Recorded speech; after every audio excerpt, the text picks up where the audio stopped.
Trump's strategy of leadership through petty is once again on full display. But our European allies, they're not backing down.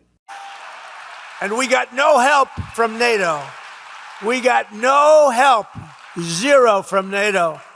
You know, we spend trillions of dollars on NATO. We got no help. We didn't need it, but we got none. I said, would you like to come? Yeah, you're fired. He said, fire him. No, they know they got problems. No, it was a paper tiger. You've got to stop snorting coke on the desk between meetings. It's just not possible. I was a planner myself. I see a planner telling me, I've got a brilliant idea, boss, and then all we need to do is build a complete airbase and so on. I'm saying you've got to stop snorting coke on the desk between meetings. That's not possible. That is just not possible. It's become so. Wow, we're beyond science fiction.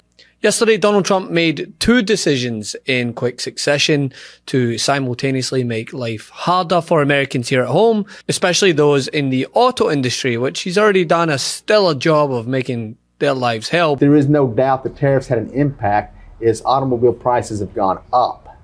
And the factories have worked really hard in 2026 to find ways to help mitigate that. And affordability is the big word of the day in the automotive industry today. So even among automakers, affordability is a key issue. Affordability is a key issue. We've seen Mitsubishi come out with products that's decontented, that has less content than the products they had pre-tariff, but the prices are in line with what the products they had pre-tariff. But also decided to go ahead and withdraw US troops from Germany. Newsweek obtained a statement from the Pentagon that said around 5,000 personnel would withdraw from bases in Germany as a direct result of the country's lack of support for the US war in Iran, and, quote, follows a thorough review of the department's force posture in Europe and is in recognition of theatre requirements and conditions on the ground. We expect the withdrawal to be completed over the next 6 to 12 months. Tonight, amid the president's growing clash with Europe over the war with Iran, the Pentagon set to pull thousands of U.S. troops out of Germany. A spokesperson announcing the withdrawal of approximately 5,000 troops from Germany, this decision follows a thorough review of the department's force posture in Europe. Pentagon officials telling NBC News it includes one brigade combat team, but won't impact massive medical support bases like Landstuhl. There are approximately 38,000 U.S. troops in Germany, the most in Europe, and the reductions will bring U.S. forces down to 2022 levels before Russia's invasion of Ukraine. It comes after President Trump's public rift with German Chancellor Friedrich Merz. Earlier this week, the president saying the U.S. was, quote, studying and reviewing the possible reduction of troops in Germany, after Merz said the Iranian regime had humiliated the U.S. during negotiations and that America has no strategy. So yeah, that was one thing. And then going on to add another auto tariff that reportedly increases duties on EU cars and trucks from 15 to 25%. Reuters also reported that Trump said the tariff hike was aimed at pressuring European automakers to move more production into the United States. We raised the tariffs on cars coming in from the European Union because the European Union was not adhering to the trade deal we have.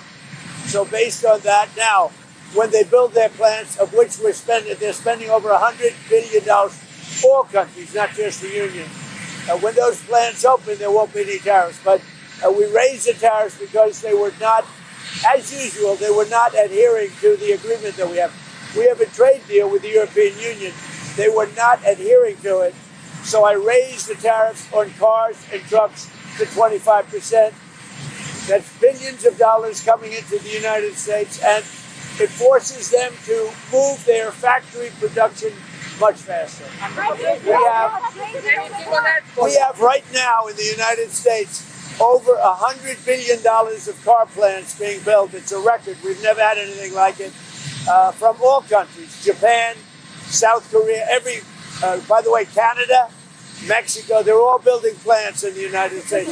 But the European Union was not adhering to the deal that we made. So if you're trying to keep up here, the message is buy American, but also support our wars or pay the consequence. It appears that Trump especially took issue, right, with the German Chancellor's criticism of his Iran war strategy and his retaliatory outburst even shocked the Pentagon, according to a report earlier this week.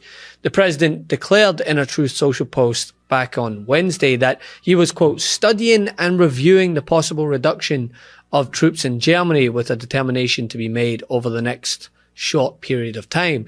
But Trump apparently failed to consult or inform Pentagon officials before making this announcement, which should surprise absolutely nobody. And he's gone on and followed through with it. It is quite obvious that the Americans have absolutely no coherent strategy whatsoever. And the fundamental problem with these kinds of conflicts is always the same. It is not enough to simply get yourself in. You must also figure out how to get yourself out again. We witnessed that reality quite painfully in Afghanistan over the course of 20 long years. We saw the exact same thing happen in Iraq. So this entire situation is, as I have mentioned previously, at the very least it was ill-considered, and I really do not see at this present moment which one you mean. What strategic exit the Americans are choosing now, especially since the Iranians are obviously negotiating very skillfully, or for that matter, very skillfully not negotiating, and making the Americans travel to Islamabad and then letting them leave again empty-handed. A whole nation is being humiliated there by the Iranian leadership, especially by these so-called revolutionary guards. As Europeans, we have also extended an offer stating that we are prepared to assist in ensuring that the Strait of Hormuz is reopened just as soon as these hostilities have finally come to an end. Furthermore, we have offered to dispatch specialized minesweepers from Germany to clear that vital strait of all its mines. After all, it has quite obviously been mined, at least in some significant part. Well, we could certainly do something about that, but first of all, the fighting has to come to a complete and total stop. And right now, I honestly do not see how that is even remotely achievable in the short term, because the Iranians are proving to be much stronger than we had initially thought, and the Americans clearly do not have a truly convincing or coherent strategy for these negotiations either. I truly hate to have to say this, but I'm afraid it is a rather complicated and difficult situation at this moment.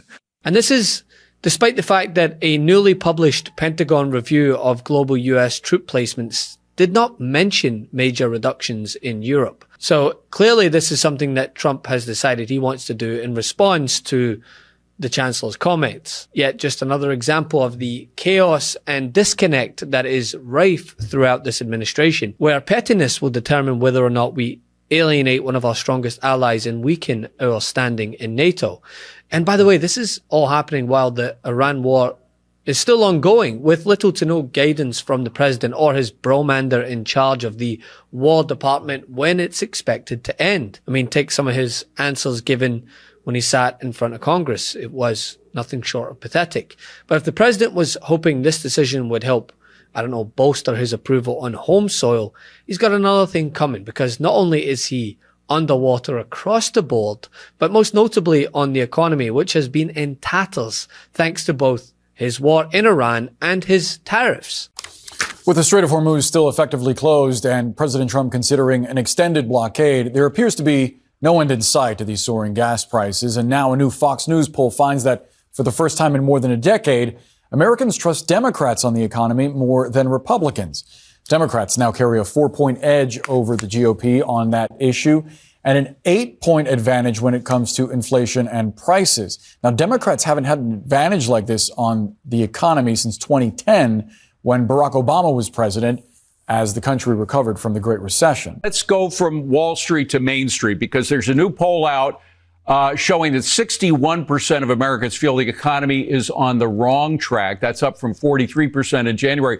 The Europeans aren't the only ones worried about the timeline. A new Fox poll shows 70% feel that the economy is getting worse. But also 61% of Americans believe that NATO benefits the US. So this decision to weaken its standing is sure to go over as well as Stephen Miller's hairspray look that he rocked that one time. But the thing is, this fits a larger Trump pattern, right? He treats alliances as transactions. If allies do not give him exactly what he wants, he threatens tariffs. If they question his war, he threatens troop withdrawals. And if they assert independence, he frames it as betrayal. But alliances are not built on obedience. They are built on trust. And Trust is hard to rebuild once allies start planning for a world where America may not show up, which leaders in Canada have discussed in the past. Love this video? Support independent media and unlock exclusive content, ad-free videos, and custom emojis by becoming a paid member of our YouTube channel today.